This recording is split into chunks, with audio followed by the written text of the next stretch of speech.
Epione pain management and regenerative centre. ఇక మీ నొప్పులు శాశ్వతం కావు.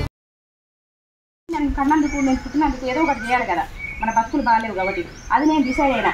పైసలు వస్తాయన్నా ఎట్లయినా వస్తాయి, సంపాదించుకోవాలంటే.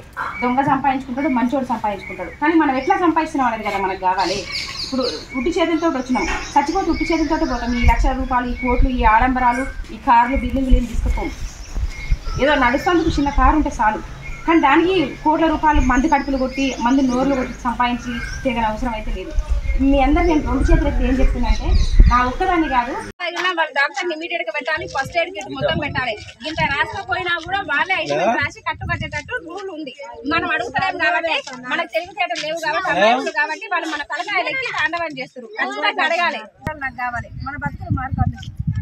ఒకసారి ఆలోచన చేయండి. దండం పెట్టి 2 చేతులతో అడుగుతున్నా. ఏం చిన్నప్పుడు ఎట్లా పోయినా మా అమ్మ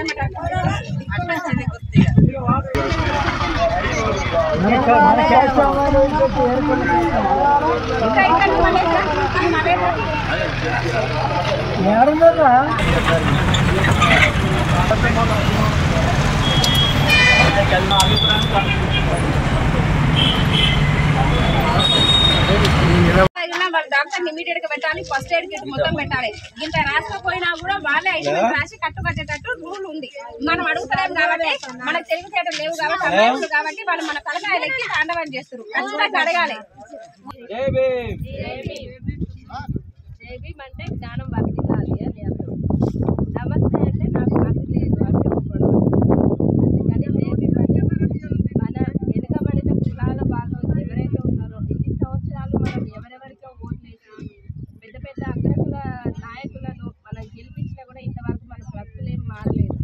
ఈరోజు మనకి ఏదైనా ఆపద వచ్చినట్టు వెళ్ళి మనం దొరలతో పట్టుకున్నా కూడా మనకు మనం అనుకున్నది, మనకు సాయం కావాల్సింది కూడా అది చేరుకునే పరిస్థితి లేదు.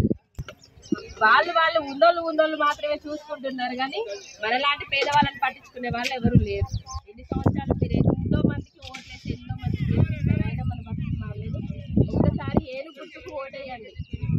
అక్క చెప్పిన విధంగా మనలాంటి ఒక పేద బిడ్డే ఎందుకు ఈరోజు రాజకీయాల్లోకి రావడం జరిగింది ఒక్కసారి మీరు ఆలోచన చేసుకోండి.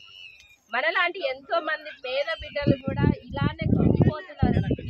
మీ పిల్లలు ఎంతమంది పిల్లలు చదువుకోలేరు? మీ పిల్లలు ఉద్యోగాలు వచ్చినాయి మీ పిల్లలకి.